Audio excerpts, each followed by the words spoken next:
नमस्कार मित्रों, मैं कर्मवीर आजाद इंडियन सोशल जस्टिस मिशन का राष्ट्रीय अध्यक्ष। मैंने आज उत्तर प्रदेश में हो रहे ड्राइविंग लर्निंग लाइसेंस के बारे में मैंने जनहित याचिका माननीय उच्च न्यायालय में किया था, जिसके सापेक्ष में माननीय उच्च न्यायालय ने मुझे ये कहा था कि आप अवगत कराएं, शासन को अवगत कराएं कि क्या क्या अनियमितताएं हैं, क्योंकि यह पॉलिसी मैटर है और यह 3/26/2021 का जो ये नोटिफिकेशन है भारत सरकार की, उसी के एवज में उत्तर प्रदेश सरकार ने 99% फेसलेस लर्नर लाइसेंस कर दिया है।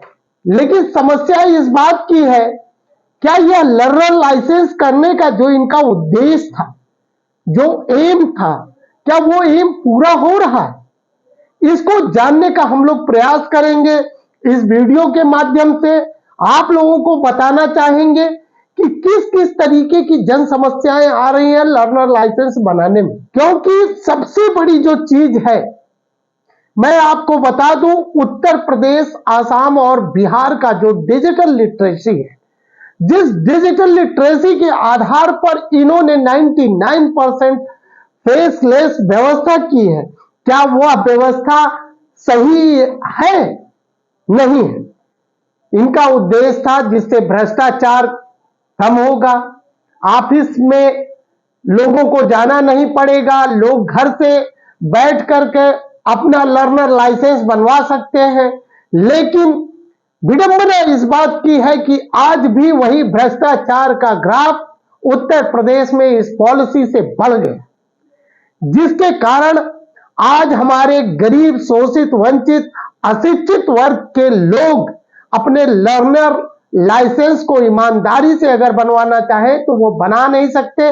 इसके लिए मजबूर होकर के उनको उन दलालों के पास, उन बिचौलियों के पास जाना पड़ता है, जिसके कारण उनका आर्थिक शोषण, शारीरिक शोषण और मानसिक शोषण का शिकार होना पड़ता है। तो सम्मानित साथियों, हम आपको बताना चाहते हैं कि किस तरीके से इनकी पॉलिसी काम कर रही है और इनकी पॉलिसी में क्या क्या खामियां हैं, इस वीडियो के माध्यम से आपको बताएंगे और अंत में आपकी राय भी जानने का प्रयास करें। तो मित्रों, मैं आपको बताना चाहता हूं कि किस तरीके से 60 डिग्री एंगल के कैमरे से लगा करके उसके बाहर जाकर के दूसरा व्यक्ति किस तरीके से दूसरे व्यक्ति का एग्जाम देता है, जिसके सापेक्ष में वो उससे एक मोटी रकम लेता है और अनट्रेन्ड ड्राइवर को वो पैदा करने का प्रयास करता है। तो मित्रों, मैं आपसे बताना चाहता हूं कि उत्तर प्रदेश परिवहन विभाग द्वारा जब मैंने जनहित याचिका दायर की थी, काउंटर में इन्होंने जो है अपना पक्ष रखते हुए यह कहा कि यह व्यवस्था पूरी तरह से पारदर्शी है। पारदर्शिता के साथ साथ इन्होंने न जाने किस आधार पे 99% फेसलेस व्यवस्था को लागू किया। लेकिन मैं ये पूछना चाहता हूं कि भारत सरकार के नीति आयोग की रिपोर्ट कहती है उत्तर प्रदेश, बिहार और आसाम जो डिजिटल लिटरेसी का रेट है वो रेटिंग बिलो 30% है। तो क्या यह कैसे मान लिया जाए कि यह जो व्यवस्था आम नागरिकों के लिए, गरीब, शोषित, वंचित, पीड़ित वर्ग के लिए ये बहुत ही लाभदायक व्यवस्था है। दूसरी चीज बंधुओं, मैं आपको यह वीडियो के माध्यम से दिखाना चाहता हूं, क्या इनकी यह पारदर्शी व्यवस्था है? देख लीजिए, निर्णय आपका है। आपका नाम क्या है? मोहम्मद हारून। कितना पढ़े आप? पढ़े तो हाँ, कुछ नहीं पढ़े। कुछ भी नहीं पढ़े?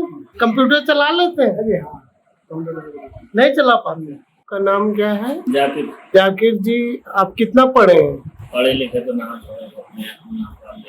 बिल्कुल पढ़े लिखे नहीं, कंप्यूटर भी नहीं चलाना आता, जिससे सड़क दुर्घटनाओं में भारी मात्रा बढ़ती चली जा रही है, जो कि माननीय उच्चतम न्यायालय का जो फैसला है उसकी अवमानना उत्तर प्रदेश की यह पॉलिसी पूरी तरह से उल्लंघन करती हुई नजर आ रही है।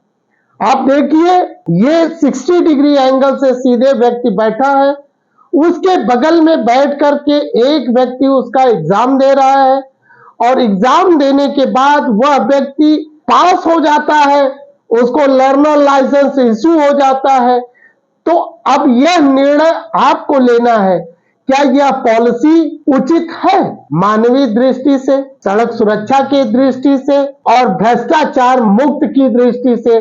यह आपको निर्णय लेना है, क्या यह सही है? अगर मित्रों आपको अगर लगता है यह गलत है, तो माननीय उच्च न्यायालय के आदेशानुसार मैंने एक माननीय उच्च न्यायालय इलाहाबाद खंडपीठ लखनऊ में मैंने एक जनहित याचिका 741/2022 को किया था, जिसके सापेक्ष में माननीय मुख्य न्यायाधीश और जस्टिस राजन राय साहब के बेंच ने यह कहा कि आप भारत सरकार तथा राज्य सरकार को सलाह बना करके दें। तो अगर बंधुओं आपको कहीं से भी अगर ये लगता है कि नहीं इसमें ये अनियमितताएं हैं, तो मैं आपको अवगत कराना चाहता हूं कि आप सीधे सेवा में राष्ट्रीय अध्यक्ष या मेरा नाम कर्मवीर आजाद इंडियन सोशल जस्टिस मिशन अवगत हुआ है कि माननीय उच्च न्यायालय